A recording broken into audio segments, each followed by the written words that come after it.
अस्सलाम वालेकुम मेरी प्यारी बहनें, कैसी हैं आप सब। उम्मीद करती हूँ आप सब ठीक होंगी। मैं भी ठीक हूँ आपकी दुआओं के साथ। तो आज मैं बहुत ही मज़े की रेसिपी लेकर आई हूँ जो कि है चना की दाल के पकोड़े की रेसिपी, जो कि आप सब भूल जाएंगे। बाकी पकोड़े तो इसी को याद रखेंगे और यही बनाएंगे। चने की दाल को हमने 2 से 3 घंटे पहले भिगो लिया था। बहुत ही अच्छा सा ये फूल चुकी है और इसको अब हमने ग्राइंड कर लेना है। ये तमाम दाल को हमने ग्राइंड करके रख लिया है और बहुत ही अच्छी सी ये देखें ग्राइंड हो चुकी है।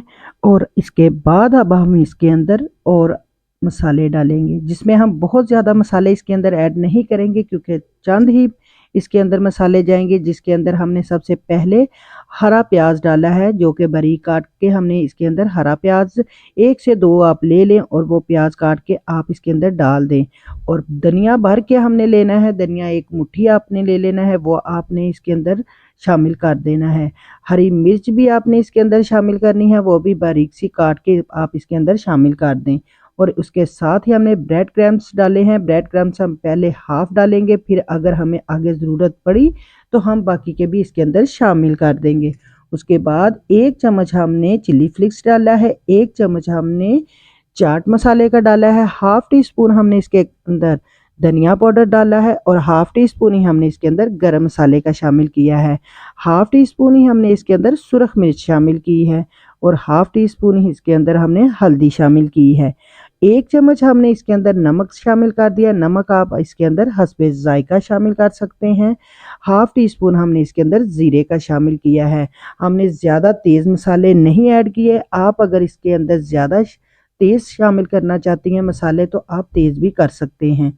तो लेकिन हमने इसके अंदर मिकदार के हिसाब से बहुत ही अच्छे मसाले ऐड किए हैं। तो इन सब को हमने बहुत ही अच्छा सा हमने मिक्स कर लेना है, ताकि हमारा ये बहुत ही अच्छा सा बाइंड तैयार हो सके और बहुत ही अच्छे से हमारे ये टिक्कियाँ या पकोड़े तैयार हो सके। हमने इसके अंदर हाफ टी स्पून काली मिर्च का भी शामिल किया है, वो हम भूल गए थे। अब बाकी के जो मुझे लगा था कि बैटर इसका भी सॉफ्ट है, तो मैंने बाकी का भी जो इसके अंदर ब्रेड क्रम्स वो भी डाल दिए थे। और 1 चम्मच इसके अंदर मैंने घी का शामिल किया है। आप ऑयल या घी शामिल कर सकते हैं ताकि ये अंदर से सॉफ्ट हो सके। तो ये तमाम चीज़ें हमने इसके डाल के और अच्छा सा इसका बैटर हमने तैयार कर लिया है।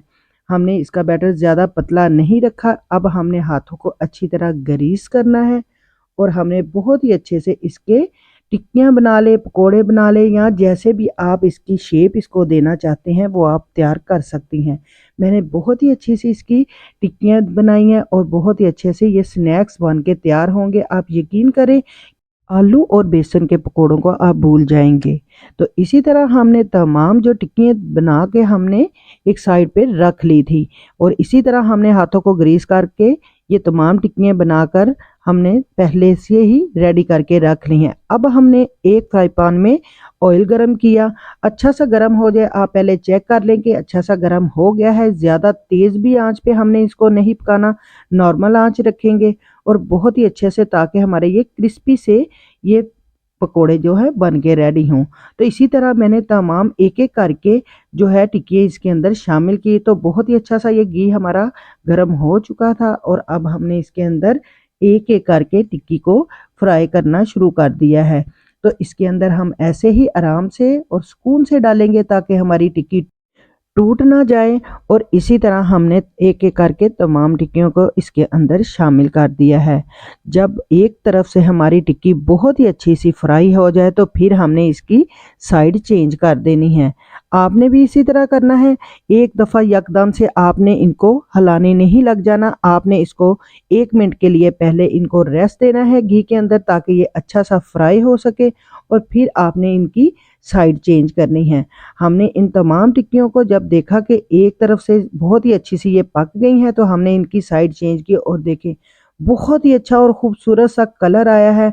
तो आपने भी इसी तरह एक साइड जब पक जाए तो फिर आपने दूसरी साइड इसकी चेंज करनी है, ताकि ये टिक्कियाँ हमारी अंदर तक पक सके। तो हमने एक एक करके इनको तमाम टिक्कियों को निकाल लिया है। बहुत ही अच्छी सी हमारी ये टिक्कियाँ फ्राई हुई हैं। आप यकीन करें कि हमें खाते ही ये मुंह में घुल जाती हैं और बहुत ही मज़े की बनती हैं। तो इसके साथ मैंने एक चटनी भी तैयार की है जो मेरे चैनल पे मौजूद है, आप जाके देख सकती हैं।